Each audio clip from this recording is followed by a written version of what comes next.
Okay, we want to welcome everyone here to our Cottonwood Heights City Business Meeting on August 4th, 2026. We welcome everyone who's here in person and anyone watching online. And we will start with the Pledge of Allegiance, and I've asked Maggie Mills from the Whitmore Library to lead us in the Pledge of Allegiance.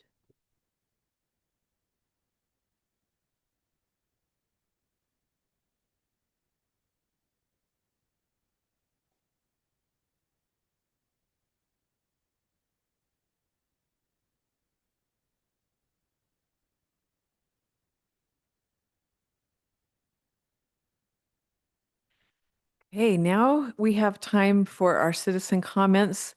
If you are here and want to say anything, you fill out a card, and the only card I have is for Maggie Mills again. So oh, and if you have another card, bring them up here to staff and they'll pass them along.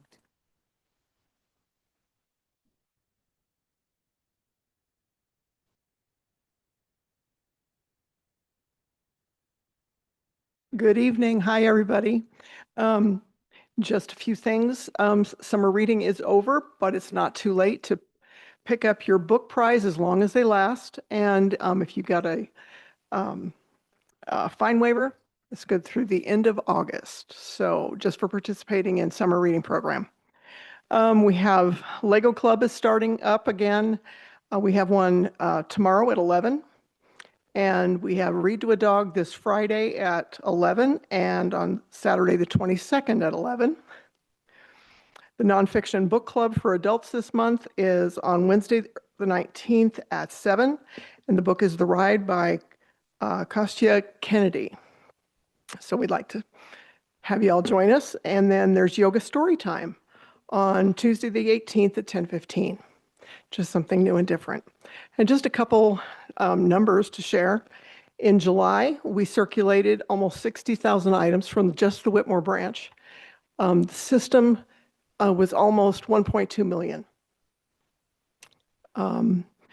And we had, let's see, over 17,000 people or so come to Whitmore that month, and over 270,000 for the whole system. So it was a pretty busy July. And if you haven't visited us lately, we'd love to see you. Thanks. Thank you, Maggie. And I have a card for Brett Besser. Yeah, I've got an issue that I'd like to get started again. I'm not sure how we proceed. Back when I was on the Cottonwood Heights Community Council in the Stone Age, we were looking at trying to get a connection of Danforth from the upper neighborhoods down to about Brighton Way, 30th East, somewhere in there. And we found a letter from the county at that point that said that there originally was a road access that Danforth was supposed to be completed all the way through. It never was for safety issues, as I understand. I think they thought the Danforth at the lower end was too steep and they didn't want to bring more traffic in. So it sounded like we were going to be able to get access through there. And then the cemetery cut it off. And I believe, I'm not sure, you're the city attorney, right? Okay. I think that he reviewed it. I know that they had a meeting with the cemetery people, and they said that there was too many dogs running around and all this stuff up there. And they also said that there was that access was only granted if they started to develop that area. And they had not developed it at that point. So they said that they weren't going to give the access. I don't know how many of you have been up there, but that's certainly being developed. I don't think it's being developed by the cemetery, but there is lots and lots and lots of earth being moved up there and different things put in. So I don't know. I guess the question I have is, do we as a city have a definition for what development is? And is there any possibility that we as a city could go up and talk to, is that Mountain View Estates that runs the cemetery? If we can talk to them about, I don't necessarily, originally we wanted to designate it as a dog park, but I would just like to see a footpath access path through there so that the kids, especially the kids and stuff from the upper level, right now they have to go all the way out to Bengal, come down if they want to go to the recreation center. They have to go out on the streets, and this would allow them a direct path down Danforth and then down Bywater or Danbury to the rec center. So, I mean, it seems like it's kind of a safety issue and a general improvement of the city as far as being walkable and being able to get excuse me, get from place to place. So. Thank you. We don't give responses in this meeting, but Okay. we'll get with you. So is, Oh. yeah.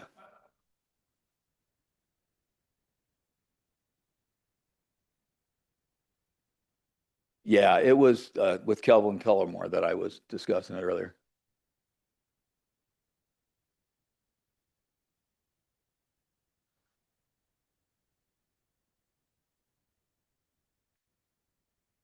Okay. Yeah, I gave Kelvin all the documentation I had from when I was on the community council. So I don't know how long we keep materials around here, but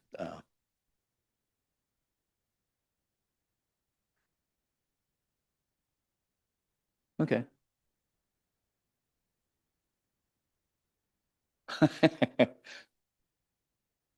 So I caught you just at the right time. Yeah. Okay. All Thank right. you. Thanks so much. Okay, now we'll turn our time to reports, and we have one report. It's a finance report from our finance director, Scott Jurgis.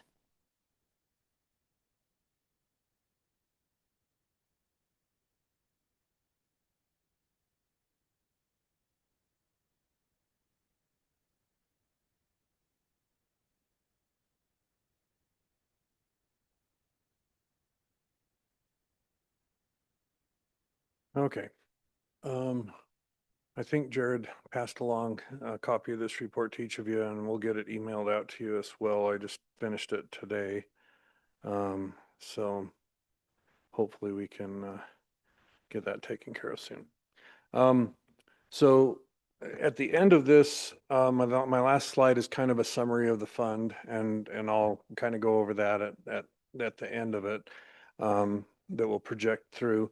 Our property taxes are largely collected. We might get a couple thousand, literally like 1 or 2,000 more, as we collect through the end of basically this month that we're in, August. But our collections on the date are 8,370,000 on a budget of 8,322,000. Our budget for next year, less the 3.5 million tax increase, is 8,377,000. And so that's where we stand on everything for right now, in terms of, where we are. And you can see I've updated our annual average change is about just under $55,000 outside of the one tax increase that we did that generated about $980,000. And so it doesn't generate much. I was actually looking at that going, 55,000 is about what we put in as a placeholder for just health insurance increases on an annual basis. So if that kind of illustrates kind of, what that money is kind of roughly equated to. Any questions on property tax? Yeah, it just seems like this should be a little bit higher based on the annexations. Actually, in the reality is I didn't update the budget for the corrected annexation amount. So our certified tax budget would be about 94,000 higher than what is currently actually in here, because I've got to correct that after next week, and I didn't want to correct it now and then correct it again after we do the tax increase for whatever amount it is. So it would actually, our budget here would be actually 8,473,000, something like that. So it would go up just a little bit more than that in next year. So any other questions? Okay. Moving down, to the next one. So our general obligation bond property tax, that was started during the past fiscal year, 2026. It was set at the debt service amount of 1,314,955. The actual collections are slightly higher. We will see a little seesawing of that over the years, where some years it will be slightly higher, some years it might be slightly lower. It also includes, ooh, what happened there? It also includes motor vehicle fee in lieu, because you always get an element of motor vehicle fee in lieu when you get property tax. And that's included in this number that brings it to that. So we've collected enough money to be able to pay for our debt service costs during the 2026 fiscal year. And then moving forward, it'll be just slightly lower in our next year, the debt service costs. Any questions on this one? Okay. The next one is our normal motor vehicle fee in lieu of, and this number has trended a little weird in the last couple of years. It ballooned up to 432,000 in our fiscal year 2025. It looks like we're ending the current year at about 407,000. Our budget was 325,000. So we've exceeded that, and it looks like I would probably project this to be about 400,000 going forward in terms of a collection amount. So that will be something that, since we're budgeted at 325,000, it'll be a positive net variance on that going through the 2027 fiscal year as we move forward on that. We don't get a lot of insight into this, like back here when it went from 356,000 to 432,000. We don't really know why it did that per se. They just don't give us a lot of good information that we can really trace through and, pinpoint, oh, this is why that happened or something like that. Any questions? Our main sales tax, our base sales tax is coming in. You can see it was very stagnant for the years 2023 through 2025. There was not a lot of variance in those years, about $100,000 net variance. For the current year, we're collected through the month of May. We have not received our June numbers yet. So we're 260,000 ahead of where we were at the end of May last year. Last year, we collected 890,000 in June. We would need 946,900 to reach $9.5 million of collections. So we'll probably be just a little shy of that as we move forward. And just a note, the year before that, our June collection was about 750,000. If I was guessing, I would say we'll be in the 800 to 850,000 of collections for June, and be just shy of this number.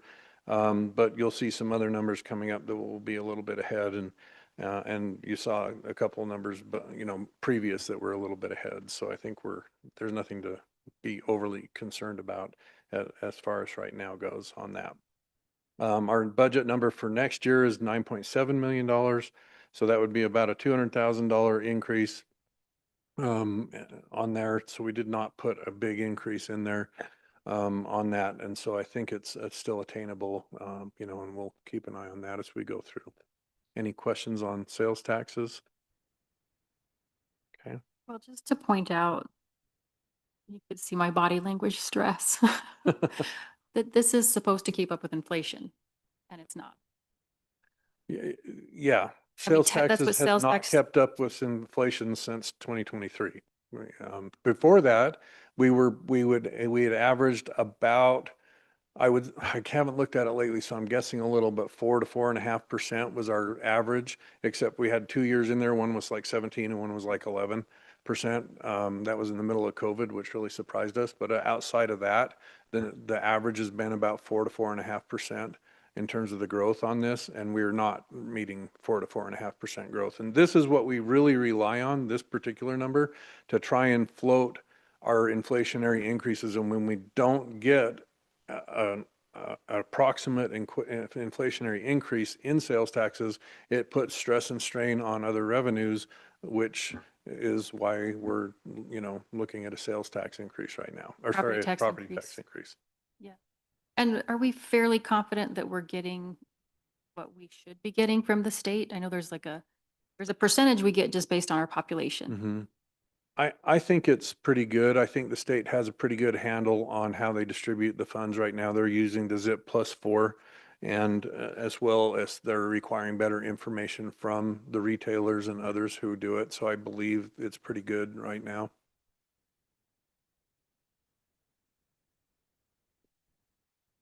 The county option highway transportation sales tax is one that started 2022 might have been the first year, or 2021. I can't actually remember right now off the top of my head, but anyhow, it's been relatively consistent with a little bit of growth, but not oodles of growth during each year. Right now, we're sitting at 770,000 collected through May. That's about 5,500 ahead of 2025. So some growth in there. If I was to bet, I bet we'll be pretty dang close to our budget at 820,000 by the time we collect the last month of that. And we put in here 830,000 for our projection for our budget for next year, the year that we're in. So I think this one's pretty close to where it needs to be in terms of overall. Any questions on that one? Okay. The next one is the county local transit sales tax. And so this one was new this year, really. We got just a little teeny bit. Somebody probably implemented it earlier or something in terms of why we got the 18,000 in the last fiscal year. But anyhow, we're got 388,000 year to date. Our projection, if we continue to receive about the same amount monthly, would be us landing at around 423,000 in total revenue. Our budget's 400,000, so we'll be a little bit above that. And we did not increase the budget for 2027 as we were still kind of early in the phases of collections and weren't sure exactly where it was going to go, but it will probably be up a little bit on that, maybe 425 to 440,000, next year, I would guess, if I was, betting on that. But I think we're in a good place where we're budgeted on those ones. Any questions on that one? All right, transient room tax, we're actually a little bit behind. You see that the past 3 years have been pretty close to the same. That's because we haven't had any new additions to our rooms. We know that we're looking at short-term rentals, and that could impact this going forward positively. I think another thing that impacted this, if you look at the months that are the green and the blue right here in the middle, when our winter didn't really materialize, I think that there was probably some impact in terms of lack of, stays and things here. We'll hope that that comes back next year. We're about 9,000 below 2025. That would put us maybe somewhere in the $175,000 total revenue for the year. On a 180,000 budget, that's pretty dang close. And so I'm not overly concerned about it. Again, for 2027, depending on what we decide to do with the short-term rentals, we could see a bolstering of this, on a number of things, whether it's just better enforcement or allowing more or whatever might come about of it. So we'll keep watching that and see if, something comes of that and we need to do something. Any questions on that one? All right, the municipal energy tax. This is revenue generated from a combination of power and natural gas, so electricity and natural gas. We know that natural gas had a reduction in their rate about 18 months ago now, I guess. And then power had proposed an increase that was going to be large and then scaled that way back. And then in addition, this is highly susceptible to the climate as well. When it's really cold out in the wintertime, you use more gas. When it's really hot in the summertime, you use more electricity. The heat we're just starting to get into, and it has been a hot summer, and I'll bet we're going to see things coming in here that will impact us positively moving forward in terms of our revenues. And then if the winter is more normal in terms of cold temperatures, we will see more revenue come in because as the use goes up, we get more money because it's a percentage based on that. So we're a little behind. We're about 44,000 behind last year at the same point in time. We're at 2,325,000. So this one, we're a little over budget in terms of how we're sitting on that, but we're hoping that some of that will be alleviated due to weather, literally. So anyhow. Any questions on this one? Okay. All right, cable TV franchise tax. We've seen this go from 322 down to last year was 271,000. We're currently about 16,000 behind our last year at 3/4 collected. So I would guess that this is probably going to land somewhere in the $250,000 range for the current year as we move forward. And so our budget next year at 230,000 takes that into account. And our projections for the current year, even though our budget is 300,000, have been less than that. So we've already kind of projected and taken that into account in our projections going forward. So, but I kind of expect this to continue to taper off, especially as streaming becomes the norm. So, any questions on that? Class C road funds. So Class C road funds, again, is the cents that you pay per gallon on fuel. And so as that goes in, we've seen quite large gains. You know, we've gone up every year basically. We ended the current year because we get the collections through April, and then the rest of it moves into the next fiscal year. So we landed at 1,713,000. So that's a pretty good increase, you know, over what we had collected last year, 125,000, and it's significantly over our budget. So as you look at that, that's a bright spot for us. And we budgeted 1,625,000 going into next year. The reality is we'll probably be more like 1,750,000 going into next year. So I think that this is an area where, you know, we're not over budgeted for sure on this one. Any questions on Class C roads? All right, so general overall general fund revenue. This, remember, does not include certain elements of revenue for the month of June, specifically the sales tax related revenues. So we're sitting right now $26.93 million of revenue, which puts us $822,000 ahead of what we collected last year. And so that's a good collection rate, and we'll probably receive 700,000 or 800,000 additional revenue that we'll collect in the next coming days, early coming weeks, as we move to the end of our true fiscal year on that. And that's on a budget of 26,777. So we'll exceed that a little bit.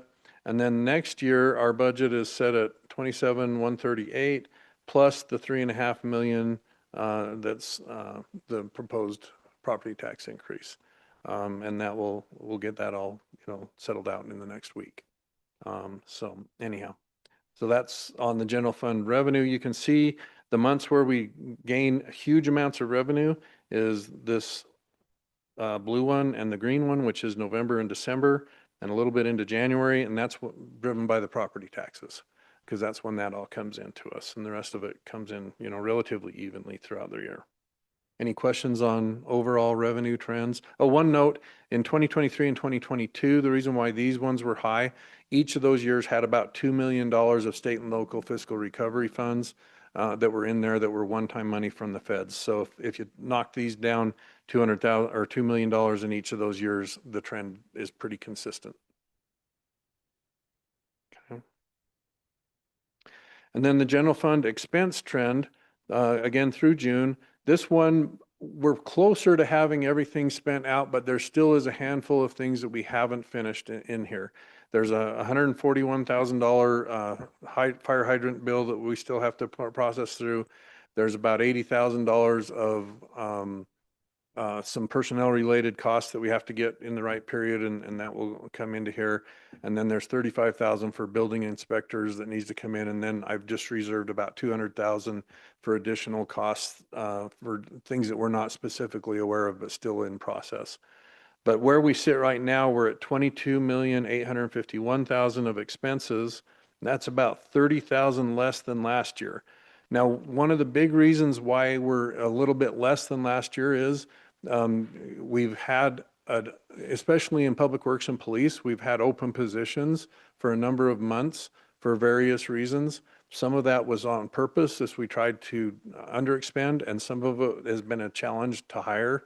And so as we go through that, you know, the good thing is we saved money.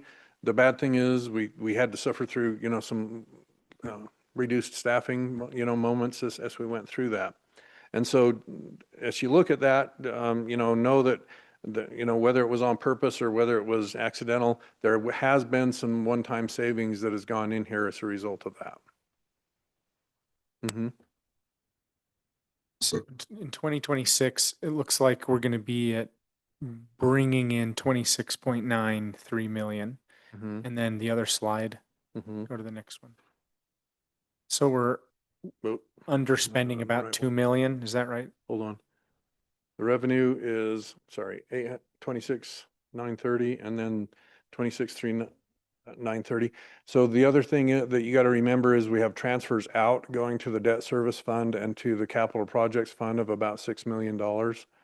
And so we will. That captured in the expenses? No, it is not, because it's not classified as an expense, and those fluctuate more wildly Okay. as we go through that. So I try and keep those separate. And I could do a transfers, you know, sheet if that makes sense to do a transfer sheet. And I'll go through that. It'll show at least for the snapshot of the 26 fiscal year. On the next page, we'll go through some of that. Thank you. I just wanted to make sure. That's all. Yeah. Any questions on either the expense or the revenue totals for general fund? Okay. And then, so this sheet, so this details out our initial budget was to start at $5.9 million, have transfers in of 349,000, and that was for the capital projects that had been done in the CDRA areas that we, in essence, reimbursed ourselves back for. Revenues, 28,092,000. Expenses of 24,387. Transfers out of $6.5 million, having a use of fund balance of just about $2.5 million. And that would have taken us down to about 3,400,000 of ending fund balance, which was about 12% of our overall revenues. Our preliminary actuals, just taking a snapshot of where we sit today, is that we have 443,000 of transfers in, and that's because we transferred about $60,000 in from the land lease revenue from the Walgreens site, and in addition to the 349. And then we have revenues of 26,929 in there, and then we have expenses of 22,580 or 850, getting dyslexic, sorry. And then transfers out of 6,543, leaving us with a burn of current and a snapshot today of $2 million. Now that we know that's not going to hold true. So down here, I've kind of put some things that we're still looking forward to getting. So sales tax revenue of about 800,000, other tax revenues that are sales tax related of 172,000. And then on the expense drivers, about 200,000 just to cover things that I don't know specifically what's coming through in terms of invoices that need to be processed. 84,000 of the personnel timing cost, 142,000 for the fire hydrant cost, and then 35,000 for city inspector cost that hasn't processed quite yet. So by the time we add all those in, it takes us to this column, this preliminary projection. So that would be 443,000 of transfers in, 27,901 of revenue. So we're about roughly 200,000 short on revenue if you look at the two revenue columns. And then on expenses, 23,311.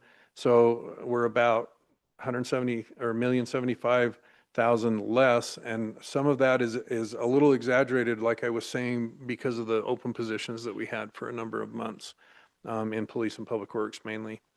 And then transfers out remain the same. So that would put us at use of fund balance at about 1,510,000. That puts us at 4,403,000 for our ending fund balance. And from a percentage perspective, that's 15.8%, which puts us in that range of 15 to 25% where our new policy that we just adopted says that we want to be. We're on the low end of it, but we're at least there where we're trying to be in terms of that.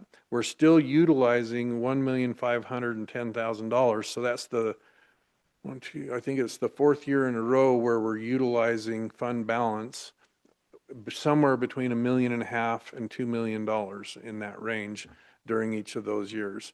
And so keep that in mind, that we're still utilizing fund balance, and that's not good. Now, moving forward, there are things that we added into the 2027 budget, as well as the new property tax revenues that would come in by a tax increase. And then we tried to balance that, and we got pretty close. I think we're ended up the net put in of our fund balance about 220,000, if I remember correctly. And so, if you take that into account, you know, we've at least matched our revenues and expenditures much, much better. Other things like talked about earlier could affect that a little bit, and things, but at least we are relatively balanced at this point in time in that. Can I just say something real quick here? I just want to thank Scott and I want to thank all the department heads and the managers, because when I got here, the adopted budget for 24-25 was dipping into the reserve at 2.7 million for ongoing costs. The projection for the fiscal year that we're closing out now was at 3.2 million. So we worked really hard to budget to the 2.5. So we cut a lot of things that second year I was here, or the beginning of that second year, and it was due to the department heads and everybody coming together. And then throughout this last year, they've worked really hard to under expend, and that's why we're at the 1.5 million rather than 2.5. So, Well, I'd like to even make a comment and distinction. We're talking code speak. We dip into the fund balance, and let's call it what it is for residents. We are deficit spending for 4 years. And there was, we had excess fund balance, at least from some of the COVID funds, but continuing to deficit spend is not sustainable and puts our city in jeopardy of having a fund balance that is dangerously low. I'll actually use that term, dangerously low. So I appreciate that there's been so much work to try to underexpend. I see that sales tax has been flat. That's supposed to be the part of our budget that, does account for inflation. All of us regret that we have to do a property tax increase. We wish we could never have to do a property tax increase, but this illustrates very clearly where we are and how we need to put our fiscal house in order. Yeah, I would like to just also quickly add the same sentiment and say that since I have been on the council during that immediate post-COVID period, we should, woulda, coulda, shoulda, but that was artificial. The sales tax bumping up and the things that happened around COVID, and so getting back on track with this budget increase is tough for everyone, but it is necessary. And just one note, of this 4,403,000, the minimum fund balances as calculated here would be about $1.5 million. Well, hold on, sorry. You got $1,615,000 plus the 764, so it puts you actually about 2.5-ish, give or take, that you need to have as your minimum fund balance, and that's calculated each year, so it always changes and everything. But I didn't, and I should have put this over here, but we have about $1.5 million roughly that we could spend from this 4.4 million down to, well, a little bit more than that, about maybe 1.8, 1.9 million that we could potentially utilize, but that's getting extremely low, where our fund balance is just operationally, it's very difficult to function at that point in time. So anyhow, that's about all I have. I don't know if there's any additional questions or anything that anybody has. I'm sorry, I keep saying, but I just want to thank you for showing us all of the detail. And as I'm going through, I'm like, well, here's plus this, minus this. And so how you wrapped it up was very helpful for me. And I appreciate that you see the big picture at the end and where we are. So thank you for that good work. Yeah. Thank you so much. Thanks for all of our comments from the council too. Okay, we have action items for this meeting. We have 5.1, consideration of resolution 2026-55, approving a consulting agreement with Kimley Horn and Associates Incorporated for comprehensive safety action plan services. I would like to motion that we postpone this vote for 2 weeks. I will second that motion. Thank you. This is something that we discussed in our work session, and we have an action plan and hope to be ready in 2 weeks on this. All in favor? Do we have a? Yeah. Okay, all in favor? Aye. Aye. Aye. Thank you. And then I'm going to drink some water.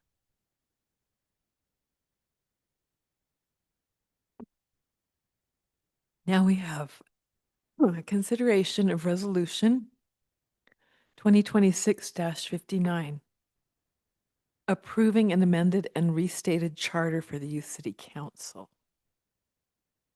And we had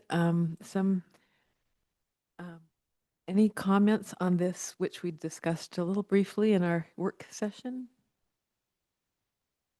No, I'd like to just comment, thanking both Councilmember Highland, our advisor to the YCC, Scott Bracken, and the Youth City Council Mayor Renata and her one of her officers, Ayrton, for being at our work session tonight. And upon reflection and understanding of the process, I am thrilled to support this, and I would motion that we advance Resolution 2026-59. Thank you, Councilmember Burrell. I'll second that motion. Thank you. I will call for a vote for this. Councilmember Holton, Yes. Councilmember Newell. Yes. Thank you for being with us, Councilmember Newell. We excuse him. He's at a conference. Councilmember Burrell Yes. and Councilmember Highland. Yes. And I also vote yes. We are grateful for Councilmember Highland working with the Youth City Council, and for Jesse Curtis, who's joined, and for the Brackens, who have been serving and being the advisors for our Youth City Council for as long as Shane Topham has been with us, I think, at least since we've had a Youth City Council. And the final thing on our agenda is our consent calendar, and this is approval for the minutes for the City Council work sessions and business meetings of July 7th and 21 of this year. I will make a motion to approve the consent calendar. I'll second that. All in favor? Aye. Aye. Aye. And Before we move on to the last item, can I know Shane loves attention. yeah, This is Shane's last meeting with us, but it's not your last opportunity to see him. I just wanted you all to be aware and make sure you got the invitation. Next Monday from 5 to 7 in the community room will be a celebration of his service. Or awake, however you want to look at it, but They didn't want to do it, but I insisted. I do not know of many cities that have had the services of one attorney for their entire life, and that has been the case for our city. We have been very fortunate to be so well served, and we welcome everyone to come and join us next Monday. Monday. August 10th. With that, I will motion to adjourn. Second. All in favor? Aye. Aye. Aye. Aye. Okay, we're adjourned.